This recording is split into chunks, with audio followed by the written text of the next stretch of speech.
آج کا سبق ہے نورانی قاعدہ تختی نمبر 25 رسم الخط۔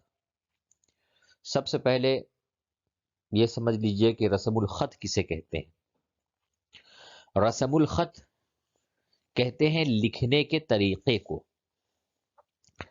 قرآن پاک میں بہت جگہ الف واو یا لکھے ہوئے ہیں مگر پڑھے نہیں جاتے۔ ان پر یہ نشان کٹ کا نشان بنا ہوا ہے۔ نیچے کے نقشے میں وہ الفاظ لکھ دیے گئے ہیں اور قرآن کریم میں تقریباً جتنے بھی ایسے الفاظ ہیں اس کو اس جگہ پہ مثال دے کر کے سمجھا دیا گیا ہے۔ اگر اس تختی کو اچھی طریقے سے یاد کر لیا جائے تو پھر قرآن کریم کی تلاوت کے وقت کوئی دقت یا پریشانی نہیں ہوگی۔ اس کے علاوہ انا، لفظ انا میں نون کے بعد کا الف کہیں پڑھا نہیں جائے گا۔ ہر جگہ پہ نون الف زبر نہ لکھا ہوگا لیکن اس کو انا انا پڑھا جائے گا، انا نہیں پڑھا جائے گا۔ پورے قرآن میں جس جگہ بھی لکھا ہو انا، اس کو انا نہیں پڑھیں گے، انا پڑھیں گے۔ جس طرح سے کہ حمزہ زبر ا نون زبر نہ انا پڑھتے ہیں، اسی طرح سے انا کو انا پڑھیں گے۔ اور ہر خانے میں لکھنے کے طریقے کے ساتھ پڑھنے کا طریقہ بھی لکھ دیا گیا ہے کہ پہلا جو لائن ہے جس میں موٹے حروف میں لکھا گیا ہے وہ لکھنے کا طریقہ ہے، اور دوسرے لائن میں جو باریک لکھا ہوا ہے وہ پڑھنے کا طریقہ ہے۔ لکھنے کا طریقہ پہلی لائن میں ہے اور اس کو کس طریقے سے پڑھنا ہے وہ دوسری لائن میں ہے۔ تو چلیں ہم سبق شروع کرتے ہیں۔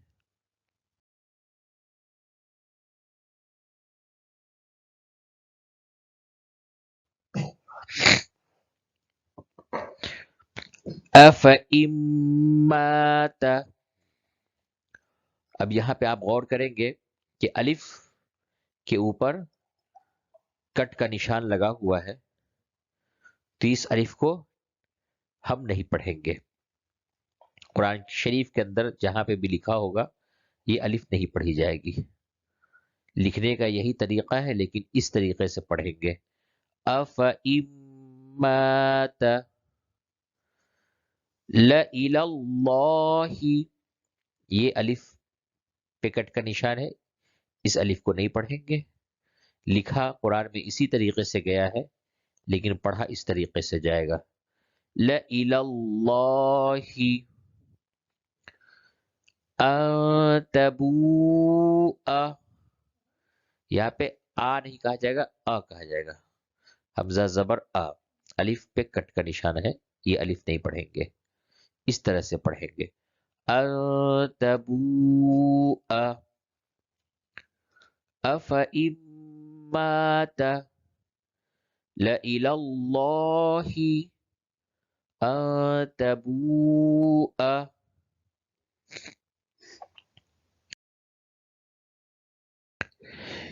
مِن نَّبَإٍ، من نبأ ملئه ملئه ولأوضعوا ولأوضعوا، یہ لائن رسم الخط ہے اور یہ لائن میں جو لکھا گیا جس طریقے سے پڑھا جائے گا وہ اس میں لکھا گیا ہے۔ من نبأ ملئه وَلَأَوْضَعُوا ثَمُودَ، ثمودا نہیں کہا جائے گا، الف کو نہیں پڑھا جائے گا۔ ثمود لِتَتْلُوَ لِتَتْلُوَ لَن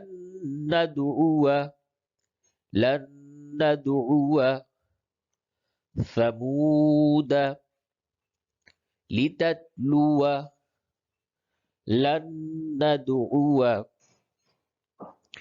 لشیء. اب یہ الف نہیں پڑھا جائے گا تو شین کو ڈائریکٹ یا سے ملا کے پڑھیں گے. لشیء لشیء لیکن لأذبحنه لشيء لكن لأذبحنه لأذبحنه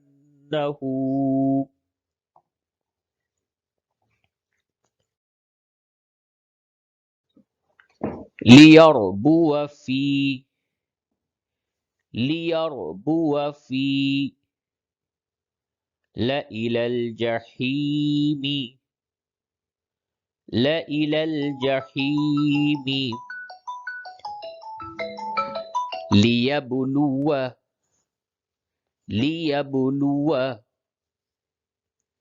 ليربو في ليربو في لإلى الجحيم لإلى الجحيم ليبلو نبلو نبلو بئس الاسم بئس الاسم بئس الاسم لأنتم أشد لأنتم أشد نبلو نبلو بئس الاسم بئس الاسم لأنتم أشد لأنتم أشد.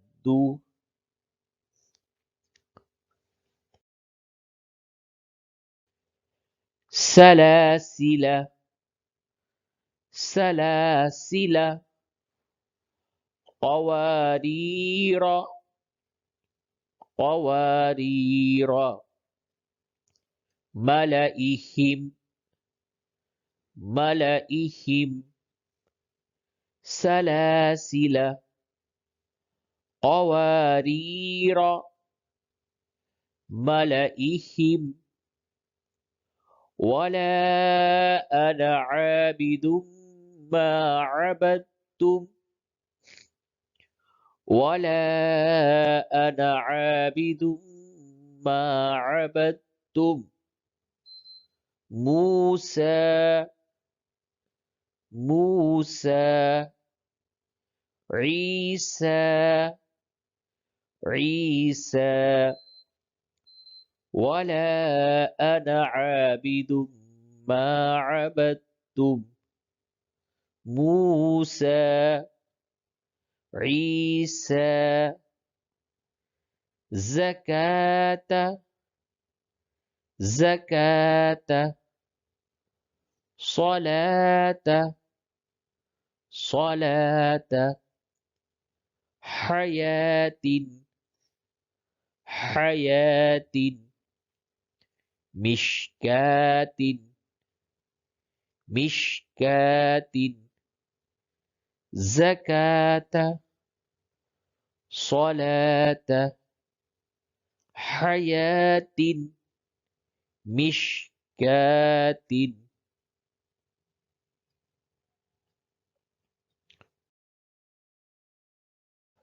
اب ایک چیز اور میں بتا دوں، آپ نے جتنے پڑھے ہیں اس کے نیچے یہ لکھا ہوا ہے، یہ ریفرنس ہے کہ یہ افئمات یہ کس پارے میں ہے، کون سے رکوع میں ہے.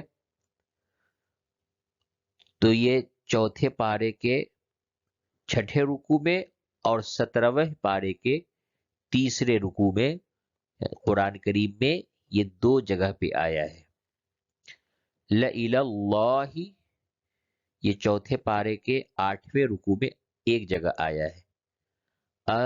تَبُوءَ یہ چھٹے پارے میں 9ویں رکوع میں آیا ہے. اس طریقے سے یہ تیسری لائن میں یہ ریفرنس لکھا ہوا ہے کہ یہ سب کس پارے میں کس جگہ پہ آئے ہیں. تو اس طریقے سے اس کو اس جگہ پہ اسی طریقے سے رٹ لیا جائے تاکہ قرآن شریف کے اندر جب آئے تو ہمیں پڑھنے میں کوئی پریشانی یا دقت نہ ہو. کیونکہ بعض قرآن میں جو نسخے ہیں اس میں یہ کٹ کے نشان نہیں لگے ہوئے رہتے ہیں بلکہ ڈائریکٹ الف لکھا ہوا رہتا ہے. تو اگر اس جگہ پہ ہم نے اس کو اچھے طریقے سے رٹ لیا تو قرآن شریف میں جب یہ لفظ آئے گا تو وہاں پہ ہم سمودا نہیں بلکہ سمودا ہی پڑھیں گے جب یہاں پہ ہمارا رٹا ہوا ہوگا. اس لیے تختی نمبر 25 رسم الخط کو اچھے طریقے سے ازبر ایک ایک لفظ کو رٹ کر کے اچھی طریقے سے یاد کر لیں. والسلام علیکم.